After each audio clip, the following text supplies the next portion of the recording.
What is going on, everybody? Welcome back to another episode of the NLL Flash. My name is Tino Fera, your host, as always, and we are here to get you set and ready to go for another week, Week 18 in the National Lacrosse League. We got a big episode here for you with a big guest. Teddy Jenner is going to join us to help us preview our Flash Game of the Week. But before we get there, before we start talking about our Flash Game of the Week, holy moly, did we ever have an unreal Week 17. That Halifax-Philly game was such an important game for both these teams, and it didn't disappoint. What a face-off matchup between Baptiste and Withers. We had Tucker Out Lymphoma Night in Vegas, another unbelievable cause. I love that they're bringing it to Vegas for that one as well.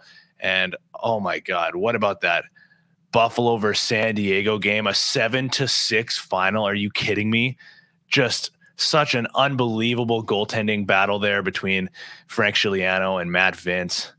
Oh my God, these weeks just keep getting better and better, and they're going to continue to get better now as we get closer to the final stretch here before the postseason. I cannot wait till we get started in the playoffs, but getting a little ahead of ourselves here. We have Week 18 to talk about, and we have another Flash Game of the Week to tell you guys about. We went back to you guys again after taking last week off from the poll, but we went back to it again, and you guys did not disappoint, bringing in 50.4% of the vote onto this classic matchup, a heated rivalry between the Buffalo Bandits and the Toronto Rock. So that's the 11-3 Bandits taking on the 11-4 Toronto Rock. That one will be in the Rock's home barn in the Hammer. That game goes Saturday, April 1st, April Fool's Day. How about that? 4 p.m. Pacific, 7 p.m. Eastern at the First Ontario Center. Buckle up, everybody. We know that's always going to be an unreal game. All right, time now for us to bring in our featured guest of the week, another analyst coming in to help us preview our Flash Game of the Week, which, of course, as we've mentioned already, is the Buffalo versus Toronto game. And coming back for another episode, one of our favorites, the one and only Teddy Jenner of the Off the Crossbar podcast, and, of course, some of the broadcasts there on TSN. Tedward, how are we doing? How are you feeling heading into this weekend and the final stretch of the NLL regular season? Santino, I am great, my friend. Thanks for having me. This is the best time of year. We mentioned on the podcast this week the fact that we're 4 weeks from the end of the season and every team technically is still alive. There's 6 playoff spots up for grabs. It just makes every game have that much more meaning. So I'm super stoked for Week 18. We got 2 battles for first place in the East and West. We got fourth place battles in both conferences. It is just one of the best weekends for the National Lacrosse League, and one of the best laid out weekends of the National Lacrosse League. 3 Friday, 3 Saturday, 2 Sunday. That's perfect for any lacrosse fan. Yeah, I can't believe that. The 2 Sunday games. We were always so excited about Sunday lacrosse in general, and 2 of them coming up this weekend on a Sunday. Yeah. I'm so fired up for that. And the fact that they're not at the same time is even better, right? You can watch one leading right into the other. Like, that's how it should be, and I think that's pretty much, for the most part, how most of these games are. One leading into the other, and it's going to be a very comfortable night on the couch. Kudos to the schedule makers for sure. But let's hop into our Flash Game of the Week here, shall we? What we're here to get your insider information about. So we're talking about Toronto. We're talking about Buffalo. And coming into this game, Toronto is the highest scoring team in the East and in the league overall. Plus, they have the lowest goals against in the East and the second lowest in the league overall, falling second there just to Calgary. When we're talking about Toronto, is it their offense that scares you more, or would you say it's their defense and their goaltending?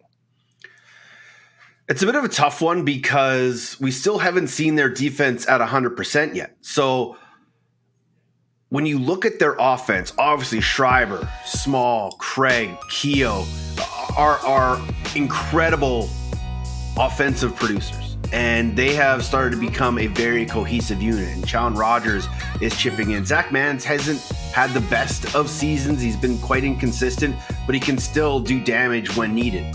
So they have the talent up front, and it is mind-boggling the amount of shots that Tom Schreiber continues to take and the high percentage shots that he takes.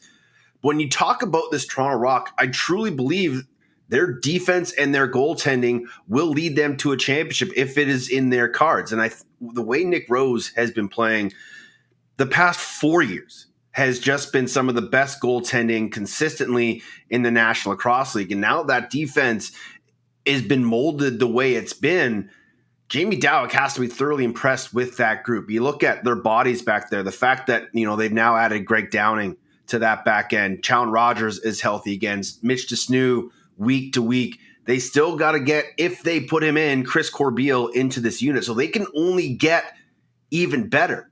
So I think in the grand scheme of things, what this defense can do and all the moving parts that have been in and out of that group from Slade to Jay and Jubenville, they're just a well-oiled machine. And the one thing that Mitch Belisle said on the podcast this week was that, sure, it's great to be inserting so many big names into that roster late in the season, but it does often take time for those guys to get used to how each other plays. So it will be interesting to see if there's maybe a bit of a hiccup once Desnew and maybe Corbeil get back into this lineup. But I don't think there's anything scarier than what this Toronto Rock could be defensively come playoff time. Talking so much about that Toronto defense, and one of the staples on that back end, without a doubt, is Brad Cree. He's currently leading the team with loose balls with 121, leads the team in caused turnovers with 32, and in blocks with 12. Just some ridiculous numbers there. Yeah. What can you say about how much Brad Cree means to this Toronto defense? I really think we should sub Pat Gregoire in for this, right? That's his expertise. But, honestly, I've watched Brad Cree since he was a member of the Vancouver Warriors, and he was a member of the Victoria Shamrocks for a summer or two. And he's really come a long way. He's understood that it takes time to learn how to be an impactful top-tier defenseman in the National Lacrosse League, and he's come a long way. He's really focused on his fitness over the last few seasons. Obviously, having the access to the track is such a benefit for those Toronto guys that are in market and are obviously able to get there each and every day to make sure they're tip top of their condition. He's doing a better job of watching film and scouting. He's really taking control of that defense. And yeah, sure, over the years, it's been, Mitch Desnew, and we always kind of laugh, when will Brad Cree get the credit he deserves? And each and every year, we think it's going to be that season. And what he's done this year is just taken his game to another level. He gets the top matchups every year. He plays a big physical game. He can match up against big or small, fast or quick, fast or slow, shooters, dodgers, it doesn't matter. Whatever the matchup is, Brad Cree is going to take that to heart and give you his best each and every shift. And the fact that he's a leader, he has control of that defensive in their talks and in the locker room. It's just a pleasure to see a young man who has really worked his way to become an elite defender. And who knows what way the Defender of the Year votes are going to go this year. But again, you got to think that Brad Cree is going to be up there. When we're talking about this matchup, everybody knows these are two incredibly well-matched teams, Buffalo and Toronto. In their past 6 matchups, going back a couple of years now, each team has a 3-3 record, and the goal differential between these two it's just 2. Buffalo has 59 goals for in those 6 games. Toronto has 57. What is it about this matchup that brings out the best from both of these teams? Well, much like when you get Calgary and Vancouver playing, it is the proximity of players to the market. And in this instance, it's the number of people on both those teams that are GTA guys and guys that have played against each other their whole careers. And there's just a natural rivalry in all of sport between Toronto and Buffalo. So no matter what sport it is going to bring out intensity, passion, fire, and some of the best lacrosse we're going to see, because that nobody wants to lose these games. So I just think the fact that the two franchises are so closely knit. The old Buffalo Bandits were built off Les Bartley. The Toronto Rock dynasty was built off Les Bartley. So there's so much connection between the two and so much history that I think everyone just realizes how much is on the line. And even more so now, Toronto's got 3 games left. Buffalo's got 4. And of those, 2 are against each other. So these next few games are going to decide the East. And if Buffalo wins, I think they're obviously in the driver's seat, because now they have the tiebreaker. So it's just, it couldn't come at a better time when both these teams are playing their best lacrosse, and we're going to see it on display this weekend. You just mentioned it, with both teams only having a handful of games left, including this game. Buffalo has 4 games. Toronto has just 3.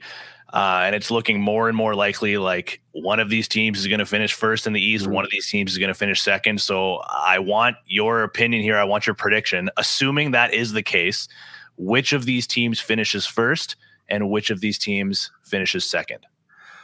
Okay, well, let's see. This is a tough one, because if we didn't have these 2 games, it might be easier, because we could look at the remaining games: Albany and Albany, New York for Buffalo, and Philadelphia for Toronto. And you would probably give the advantage to Buffalo. They've got a game in hand, maybe a little easier schedule. But the fact that these 2 games still have to be played, I think it's still very wide open. The fact that, though, that Buffalo has that game in hand, they have a little more wiggle room. They're already in first place. I think they come away with it.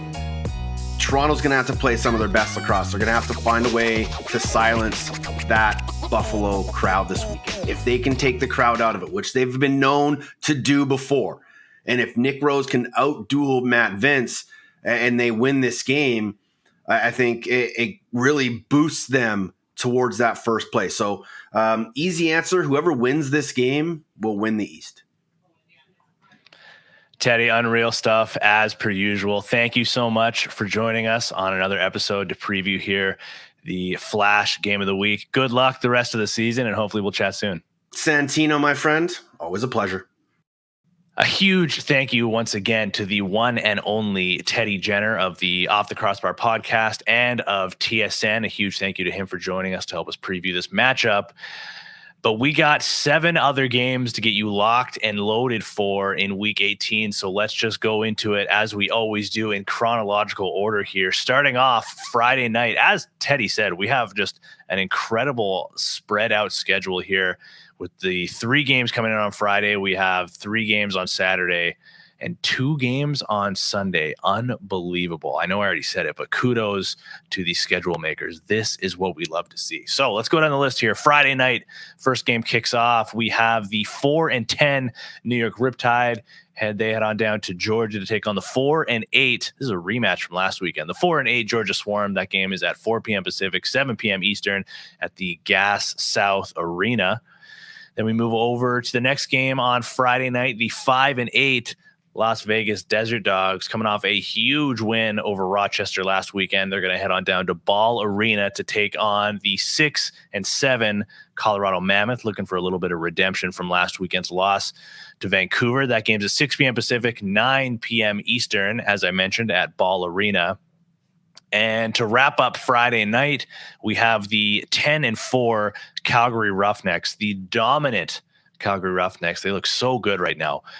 And they're going to try to take on San Diego in Pechanga Arena. So that's the 10-3 Seals at 7 p.m. Pacific, 10 p.m. Eastern. And that wraps things up on Friday.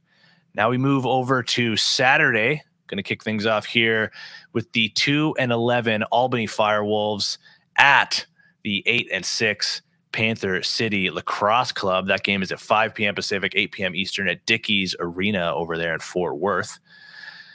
Also on Saturday, we have the 4-10 Vancouver Warriors taking on the 5-8 Saskatchewan Rush at the SaskTel Center. That's at 6:30 Pacific, 9:30 Eastern. And then let's get ourselves ready for some Sunday lacrosse. 2 games on Sunday. Oh my goodness, I can't wait. We have the 4-8 Georgia Swarm, sorry, there's no H in there, taking on the 7-7 Halifax Thunderbirds. That game, it's an early one for us out here on the West Coast, 10 a.m. Pacific, 1 p.m. Eastern at the Scotiabank Center over there in Halifax. And finally, wrapping up this very long weekend here in terms of lacrosse action, we have the 9-5 Rochester Nighthawks heading on down to the Wells Fargo Center to take on the 6-8 Philadelphia Wings. They need to get some wings if they want, or some wings. Oh my God. They need to get some wins rather if they want to keep their postseason dreams alive. That game's going on at 3 p.m. Pacific, 6 p.m. Eastern, as I mentioned, at the Wells Fargo Center. All right, and that's going to be it. Another episode done and in the books, getting ourselves ready and you guys ready for week 18 in the National Lacrosse League. Only a few of these left in the regular season until we get to start getting you guys ready for the postseason and the playoff drive. Oh my goodness, I'm so excited. I can't believe we're already almost there. It's going to be unbelievable. But as always, I'm getting way too ahead of myself. Thank you very much to everybody who tuned in for another episode of the NLL Flash previewing Week 18. I've been Tino Fera, and for everyone here at Lacrosse Flash, the entire crew, we'll see you next time.